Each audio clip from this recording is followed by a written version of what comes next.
Hi friends, welcome to Mann vaasam channel. இன்னைக்கு நம்ம சேனல்ல பார்க்க போற ரெசிபி ஒரு ஸ்நாக்ஸ் ரெசிபி தாங்க. அதுவும் ஒரு ஆப்பிள் வச்சு எப்படி செய்யலாம் பார்க்கலாங்க. இப்போ ஒரு பவுல் எடுத்துக்கங்க. அதில் ஒரு முட்டையை மட்டும் உடைச்சு ஊத்திக்கங்க. ஆப்பிள்ல ஸ்நாக்ஸான்னு பாப்பீங்க. சூப்பரா இருக்கும். நீங்க ஒரு தடவை ட்ரை பண்ணி பாருங்க. இப்போ முட்டை சேர்த்ததுக்கு அப்புறம் ஒரு 1/2 கப் தயிர் சேர்த்துக்கலாங்க. நல்லா கெட்டி தயிர் சேர்த்துக்குங்க. அது கூடவே 3 டேபிள் ஸ்பூன் அளவுக்கு சர்க்கரை சேர்த்துக்குங்க. அதே மாதிரி 3 டேபிள் ஸ்பூன் அளவுக்கு எண்ணெய் சேர்த்துக்குங்க. வாசனை இல்லாத எண்ணெயை சன்ஃப்ளவர் ஆயில் சேர்த்துக்குங்க. எண்ணெய் சேர்த்ததுக்கப்புறம் இப்போ நம்ம முட்டை சேர்த்துருக்கோம் இல்லைங்களா, அது வாசம் தெரியாத இருக்கிறதுக்கு வெண்ணிலா எசன்ஸு 1 டீஸ்பூன் அளவுக்கு சேர்த்துக்குங்க. அப்படி இல்லைன்னா நீங்கள் ஏலக்காய் தூள் கூட சேர்த்துக்கலாங்க. இந்த மாதிரி ஒரு கரண்டி வச்சு இல்லைனா விஸ்க் வச்சு நீங்கள் லைட்டாக நல்லா அடித்து விடுங்க. அந்த முட்டை சர்க்கரை எல்லாமே ஒன்று சேர நல்லா கலக்கி விட்டுருங்க. இந்த மாதிரி நல்லா அந்த முட்டையை அடித்து செய்யும்போது நல்லா போண்டா உங்களுக்கு நல்லா புஸ்னு சாஃப்டாக வருங்க. அவ்வளோதாங்க. அது கூடவே 1 கப்பு மைதா மாவு சேர்த்துக்கலாங்க. இப்போ 1 கப்பு மைதா மாவு சேர்த்துட்டு நல்லா கலக்கி விட்டுக்கலாம். தேவைன்னா கூடுதலாக கொஞ்சம் சேர்த்துக்குங்க. அப்படி தேவை கிடையாதுன்னா இந்த 1 கப்பு மைதாவே கரெக்டாக இருக்கும். இப்போ நான் கூடவே இன்னும் ஒரு 1/4 கப்பு சேர்க்குறேங்க.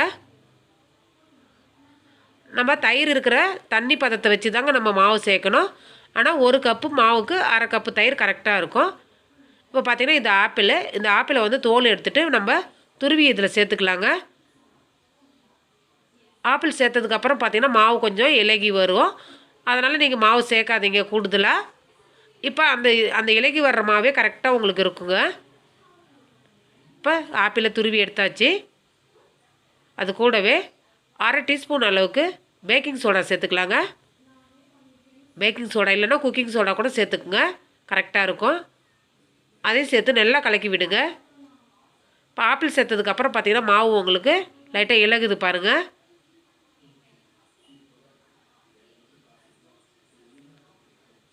நல்லா இந்த ஆப்பிள் சேர்த்துட்டு நல்லா கலக்கி விட்டுட்டு ஒரு 10 நிமிஷம் நம்ம தட்டு போட்டு அப்படியே மூடி வச்சிடலாங்க.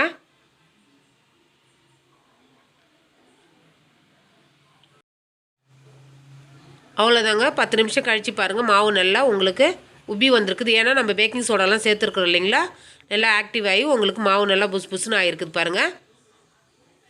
அவ்வளோதாங்க. இப்போ கேஸ் ஆன் பண்ணிவிட்டு ஒரு பேனில் எண்ணெய் வச்சுருக்குறோம்.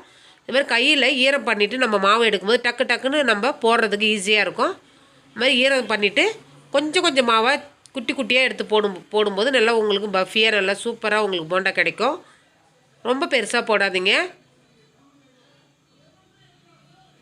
எவ்வளோ எண்ணெய் வச்சுருக்கோமோ அந்த அளவுக்கு திட்டமாக போடுங்க.